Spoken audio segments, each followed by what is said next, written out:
Episode 7, The Spontaneous State, Consciousness Beyond the Ordinary.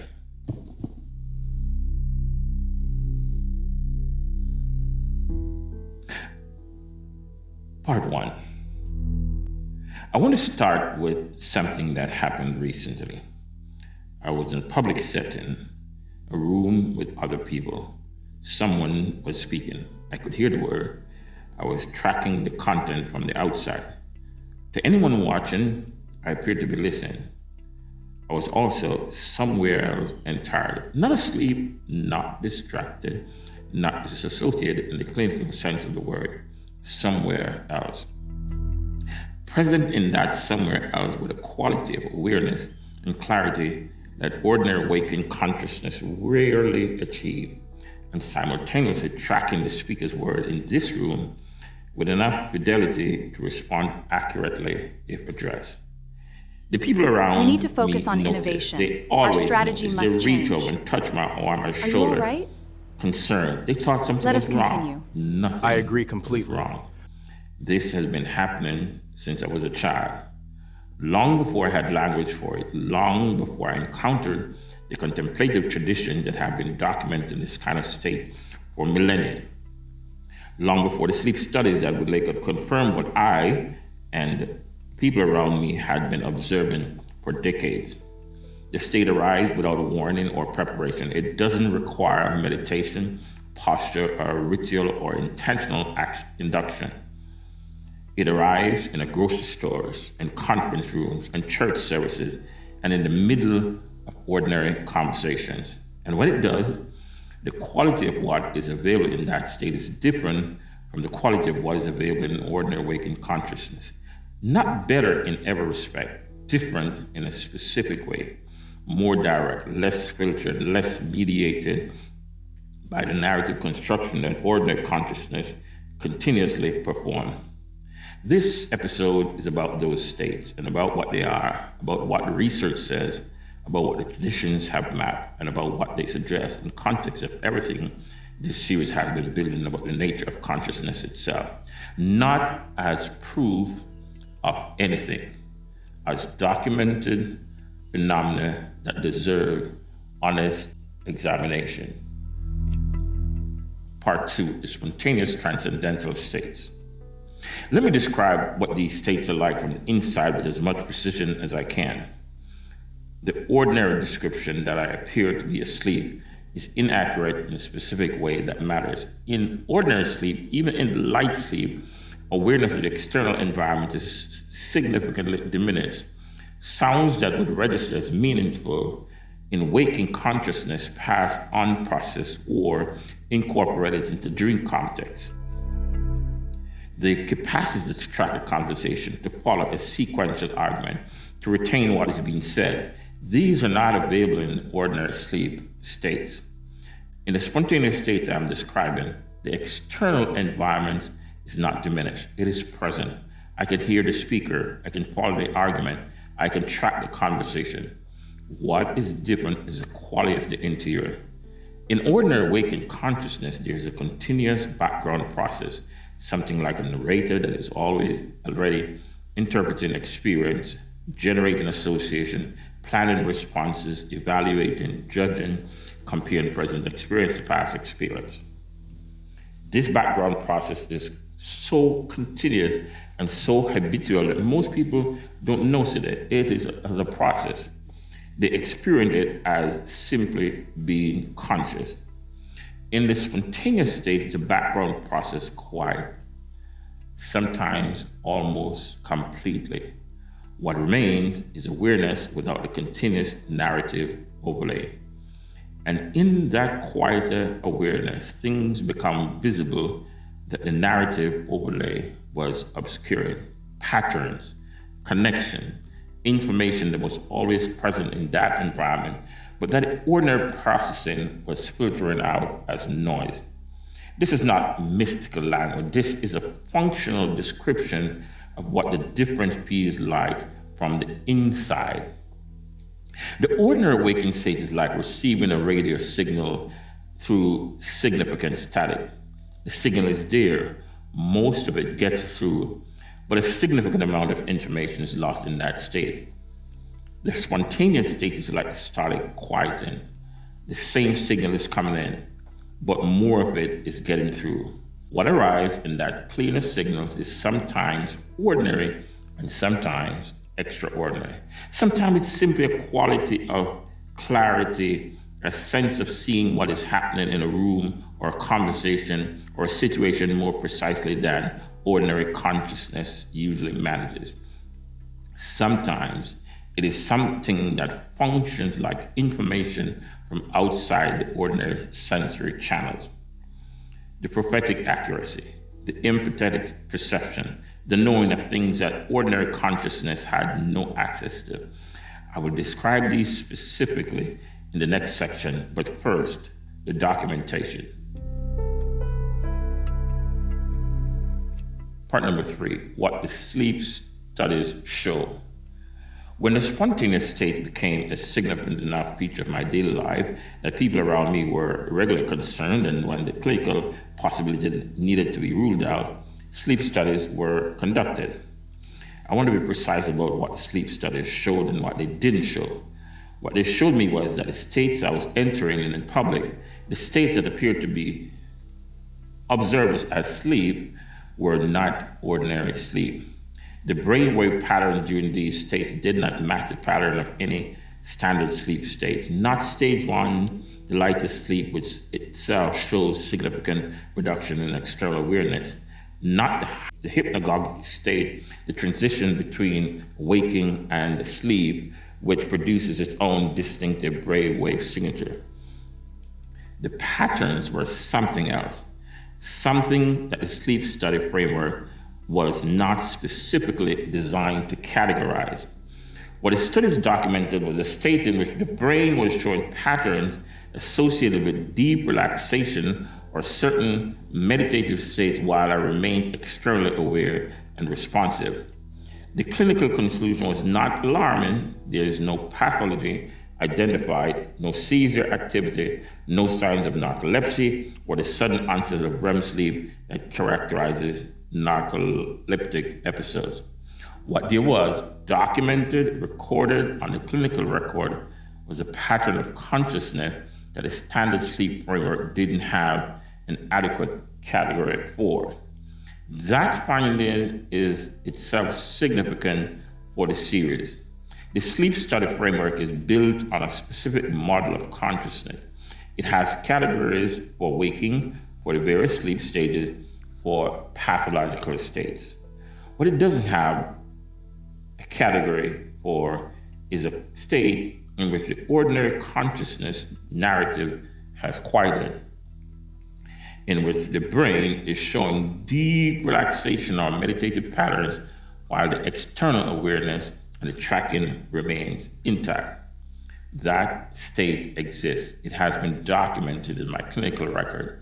It is not what the standard consciousness model predicts should be possible, which is exactly what the complete metaphysical case from episode 6 would lead us to expect. If consciousness is primary, if it is not produced by the brain but uses the brain as its instrument, then states in which the brain's normal operating patterns have shifted while consciousness continues in a different mode are not anomalies. They are the expected finding of a framework in which consciousness is not reducible to any particular brain states. Part number 4, the prophetic accuracy. I want to address the prophetic accuracy directly and carefully, because this is the area the most significant claims are being made, where the most significant potential for misrepresentation exists. Let me state clear what I am and I'm not claiming. I am not claiming supernatural powers. I am not claiming divine appointment as a prophet in the institutional religious sense, though that is how the people in my faith community understand and describe what they observe. I am not claiming perfect accuracy or universal ability of this capacity. What I am claiming is this: on documented, recurring, verifiable basis, I have spoken specific things about specific individuals I had no prior knowledge of in public forums and private conversations that were subsequently verified as accurate by the individuals concerned or by witnesses present. Let me describe what this looked like in practice. The experience, when it happened, is not dramatic. It is not accompanied by a theatrical presentation of cinematic property. It is quiet, specific, a piece of information which arrives in awareness with a quality of clarity, that certainty that is different from ordinary thought or imagination or inference. Sometimes it arrives during spontaneous transcendental state. Sometimes it arrives in the ordinary waking consciousness. The common element is the quality of the arrival. It's not constructed, not inferred, not assembled from various information received. The content is specific, not the vague generalities of cold reading statements so broad they apply to almost anyone. Specific names, specific situation, specific details that could not be known through ordinary inference from available information and subsequently verified. Not always. I want to be honest about this. Not every instance of this kind of perception turns out to be accurate. The channel is not perfect. The signal is not always clean. There are instances I don't speak because the quality of certainty is not present. And there are instances I have spoken that were not verified. But the instances that have been verified, documented in writing, spoken on the air, witnessed and confirmed, are too specific and too numerous to be accounted for by coincidence or confirmation bias. The recent example is shared in an earlier episode. In early March, while speaking publicly on Abraham and Isaac, the child asked to be given up, I went into glossolalia. I ended the broadcast with a statement that God would reveal why all this happened. I later had a dream in which my deceased mother appeared, protecting us from bullies, a recurring dynamic from our childhood. I called my second eldest sister and told her about both instances. She said someone is about to die. 2 days later, she went into the hospital for what was supposed to be an outpatient reproductive surgery.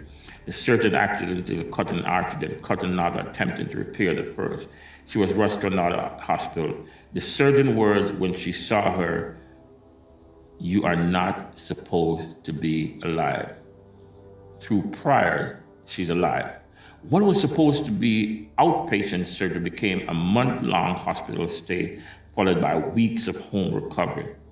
The prophetic sequence, the dream, the glossolalia, the specific statement, my sister's interpretation preceded the event. I did not know the surgery was happening. I did not know what was about to go wrong. I knew something significant was coming in my family circle. That is what was available, not the specific details, the approach of something significant, and then the verification. This is one instance among many documented, witnessed, not fabricated, not embellished. I am presenting it not as proof of anything, but as a phenomenon that exists, that recurs, that has been documented, and the complete metaphysical case from episode 6 provide a framework to understand. Part number 5, the empathetic perception. The third phenomenon I want to describe is what I've been calling empathetic perception, the specific experience I described earlier in this series. I woke up 2 days ago in extreme pain in my right side at 6 to 1 with my medical history. Pain in the right side demands attention. I didn't know what it was. After a while, it subsides. At 8:30 in the morning, the mother of my son called me. My son had been run to the hospital. Emergency appendectomy, right side, the same location as the pain I had felt hours earlier. I felt it though I knew.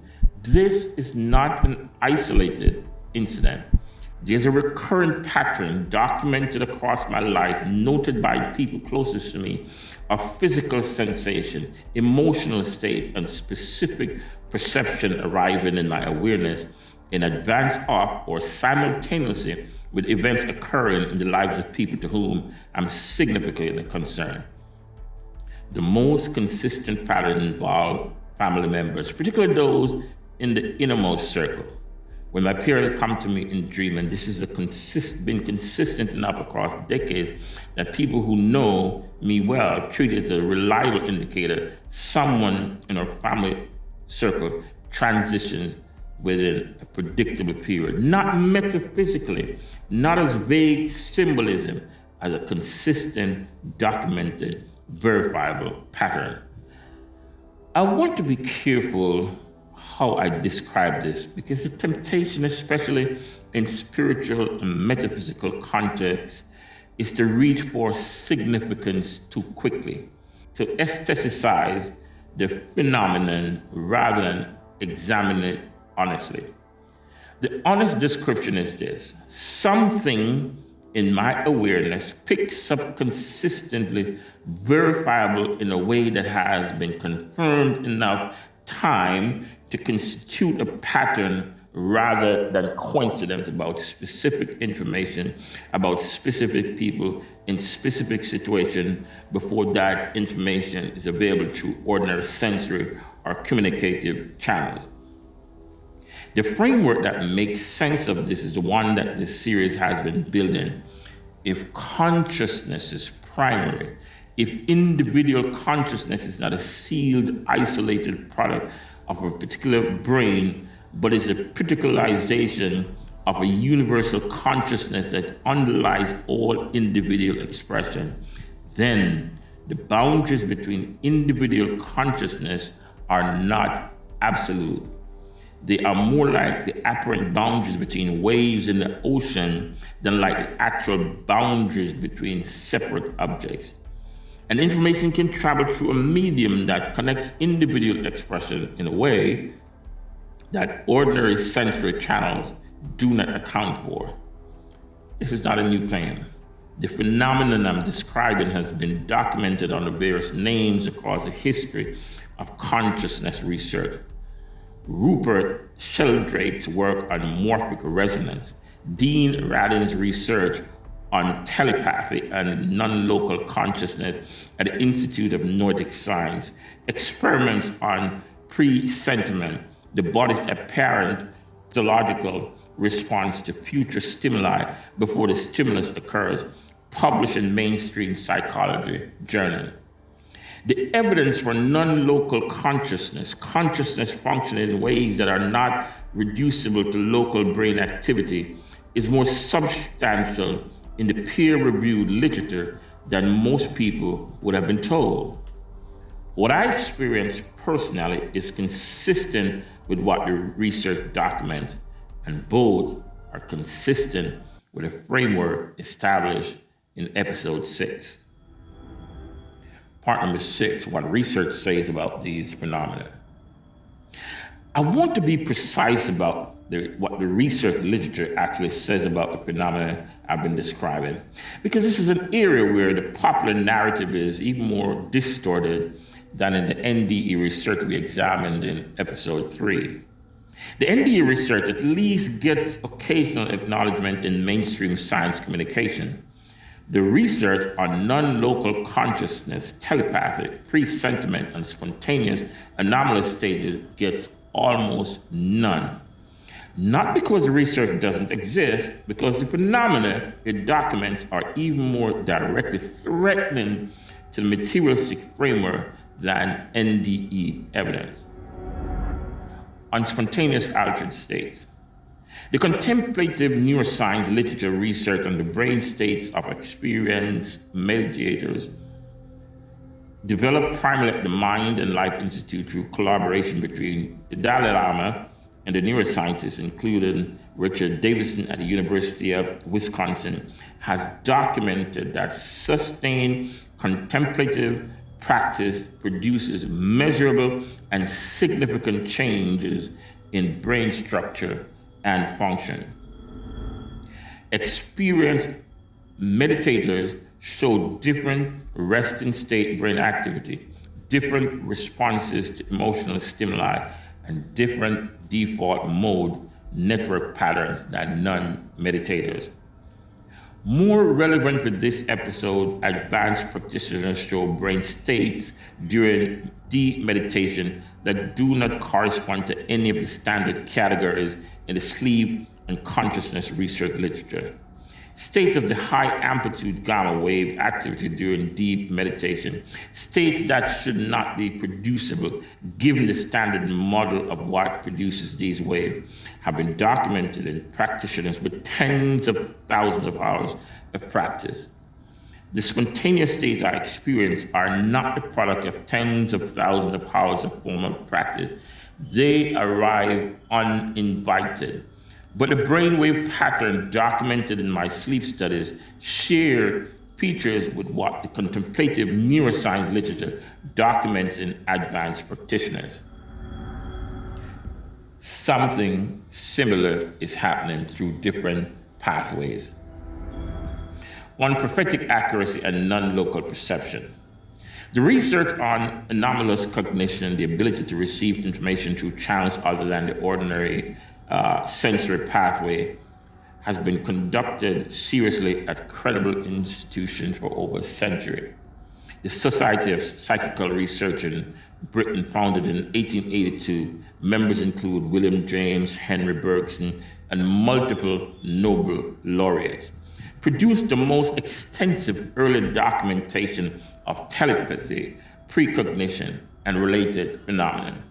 The Princeton Engineering Anomalies Research Laboratories, PEER Lab, operated at Princeton University for nearly 3 decades, conducting thousands of experiments on human consciousness, effects on physical systems, and on anomalous information transfer. The statistical findings were significant and reproducible. The work of Dean Radin at the Institute of Nordic Sciences, particularly his research on presentiment, entanglement, and the statistical evidence for anomalous cognition across thousands of experimental trials, represent the most rigorous contemporary research in this area. Radin's meta-analysis across decades of research in telepathy, clairvoyance, precognition, and psychokinosis consistently shows statistical results significantly beyond chance, result that by the standard applied to pharmaceutical research or social psychology would have been considered well-established findings. The mainstream scientific community has largely declined to engage with this research seriously. The reason parallels those who examined for the NDE research dismissal in episode 3, institutional investment.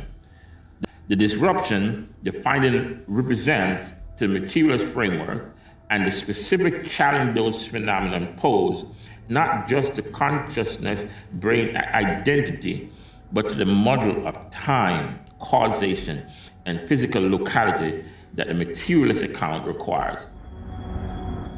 On empathic perception and non-local connection. Sheldrake's morphic resonance research, controversial within mainstream biology but rigorously conducted, documents evidence of non-local connection between the biological organisms that are not mediated by ordinary sensory channel. His telephone telepathy experience, in which subjects correctly identified who was calling before answering at rates significantly above chance, have been conducted across thousands of trials and replicated by independent researchers. The empathetic pain response I described, feeling my son's appendicitis before knowing about it, is consistent with Sheldrake's documentation and what the broader non-local consciousness literature suggests. Point number 7, what the traditions say. Every serious contemplative tradition surveyed in episode 5 has a framework for the phenomena I have been describing, not as usual or exceptional as the expected perceptual capacity that becomes available when the ordinary consciousness is sufficiently refined, or when the boundaries between individuals and universal consciousness become more permeable.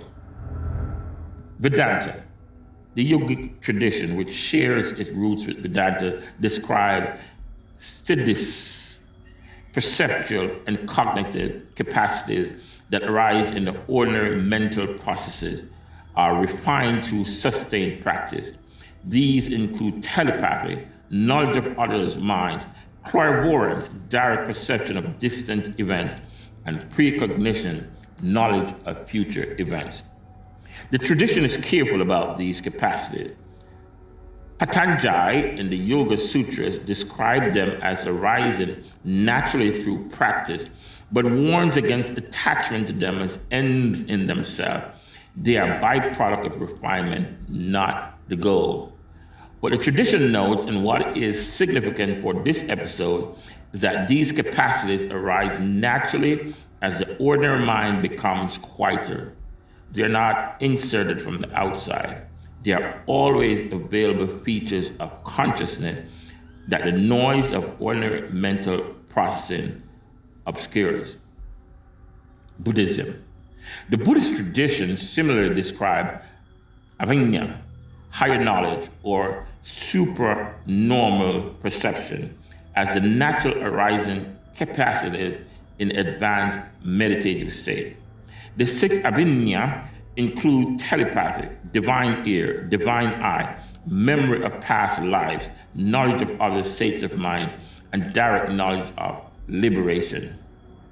The Theravada tradition is particularly detailed about the conditions under which these capacities arise. Specific jnana states specific degrees of concentration and consistently treats them as byproducts of practice rather than as a goal. Sufism. The Sufi tradition describes kashf, unveiling of mystical disclosure, as a direct perception of realities that ordinary consciousness cannot access. This includes the knowledge of the states of others, knowledge of future events, and direct perception of divine reality underlying ordinary appearances. The Sufi master consistently note that kashf is not something that the practitioners manufacture. It is what becomes available when the veils of ordinary ego consciousness are sufficiently thin. The common teaching across tradition. What these traditions share across their significant differences on other point is this. The perceptual capacities I have been describing are not supernatural. They are not violations of natural order. They are features of consciousness that the natural order contains, that are always already there, but that the ordinary consciousness is too noisy, too filtered, too organized around the maintenance of the separate self narrative to access in ordinary conditions. When the noise decreases, when through sustained practice or through the spontaneous quieting that happens in me without intentional induction, most of what consciousness is capable of becomes available. The spontaneous transcendental state, the prophetic perception, the empathetic connection, not gifts from outside, natural features of what consciousness is, available when the conditions allow. Point number 8, the framework that holds it. I want to be explicit about why the phenomena described in this episode require the complete metaphysical care from episode 6 to be adequately understood. The materialist framework cannot account for them, not inadequately, not with gaps that further research might close. Cannot account for them in principle. Here is why. The materialist account of consciousness requires that all conscious experience and all conscious perception be mediated by the brain and the sensory systems connected to it. Consciousness is what the brain produces. Perception is what the sensory system delivers. Information about the world reaches consciousness through the eyes and the ears and the skin and the nerves that connect them to the brain. On this account, the empathetic perception of my son's appendicitis before I knew about it is impossible. The prophetic accuracy about individuals I have no prior knowledge of is impossible.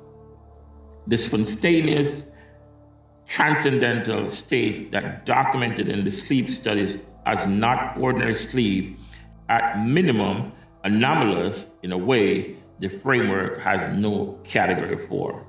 Not difficult to explain, impossible to explain within the framework of own terms. The framework that holds all of this, the framework that makes these phenomena not just explicable but expected, is the one established in episode 6.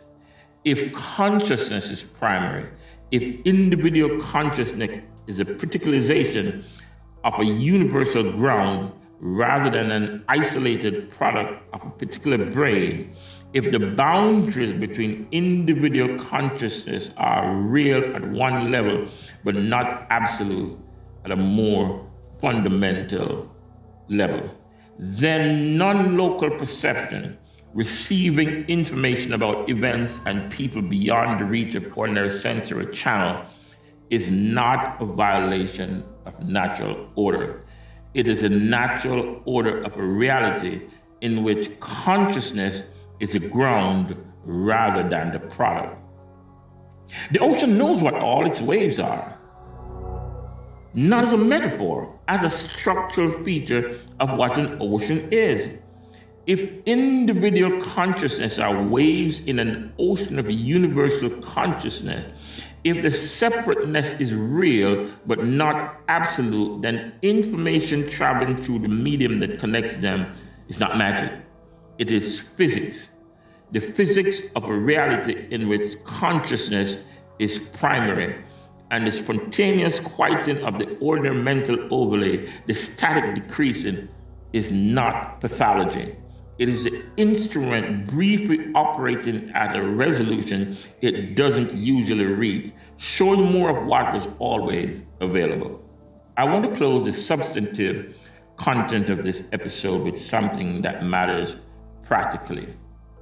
The phenomena I have been describing, the spontaneous transcendental states and the prophetic accuracy, the empathetic perception, might seem like exceptional capacities available only to specific individual, capacity that most people will never access and that therefore have limited relevance to ordinary life. I want to challenge that directly. Every serious contemplative tradition makes the same claims. These phenomena are not the exclusive property of exceptional individuals. They are features of what consciousness is, available in principle to any consciousness that becomes sufficiently quiet. The question is not whether or not you have access to a different kind of consciousness. The question is how much of the ordinary narrative overlay is currently obscuring it. Most people in the ordinary texture of their daily life have moments. The sudden knowing about someone you love before the phone rings. The sense that something is coming before it arrives. The quality of clarity in certain moments that feels different from the usual processing. The dream that turns out to have been accurate. The intuition that proves more reliable than the reasoning that contradicted it. These are not fabrications. They are not wishful thinking. They are the natural features of consciousness showing through the gaps in the ordinary narrative overlay. The contemplative tradition did not invent these capacities. They developed methodologies for cultivating the condition in which these capacities become more consistently available. The Divine Mind Framework, the framework this series has been developing, says the same thing. The Divine Mind is not something separate from your consciousness that you access through special effort. It is what your consciousness is when the noise clears. The spontaneous transcendental states I experience are not a gift that I have that others lack. They are a gap in the static that my particular nervous system, shaped by 3 months in a coma at 7 years old, by decades of living with these states, by the disciplines of Tai Chi and chess and meditation and deliberate stillness, produces more readily than most. The gap is available to everyone. The static is what varies. And reducing the static through whatever honest practice is available to you is what the interior work this series is built around is ultimately for. Not to become exceptional, to become more available to what consciousness already is. Let me close. Point number 10, let me close. 7 episodes. We have moved from the evidence-based, the ND research, the quantum findings, the hard problem, through the framework, the divine mind tradition, the 6 contemplative tradition, through the complete argument, and now into the territory of what the framework looks like lived from the inside of a specific human life. The spontaneous transcendental states documented in clinical sleep studies, the prophetic accuracy documented in writing and on air and verified by those it concerned. The empathetic perception, my son's pain in the body before I knew, my sister's near death, preceded by dreams and glossolalia and spoken warning. These are not supernatural claims requiring blind belief. They are documented phenomena that the complete metaphysical case provides the most adequate framework to understand. Not because the framework makes everything comfortable, because it's too large to hold enough of what actually happens. A framework adequate to the full weight of the evidence and the full weight of lived experience. That is the standards I have been applying through this series. The spontaneous states are not the most important thing about this series. They are one dimension of the evidence for a claim that have been built across 7 episodes from multiple independent lines of accuracy. But they are the dimension that is hardest to dismiss from a comfortable academic distance. Because I'm not describing something that happened once to someone else. I am describing something that happened 2 days ago to my son that I felt in my body before I knew that this is not a theory, that this is this week. Next in this series, consciousness and healing, the 3 cancer encounters, no chemotherapy, no radiation, the tumor that disappeared after 3 words, what the relationship between consciousness and physical reality looks like in documented experience. Link above. Take care of yourself.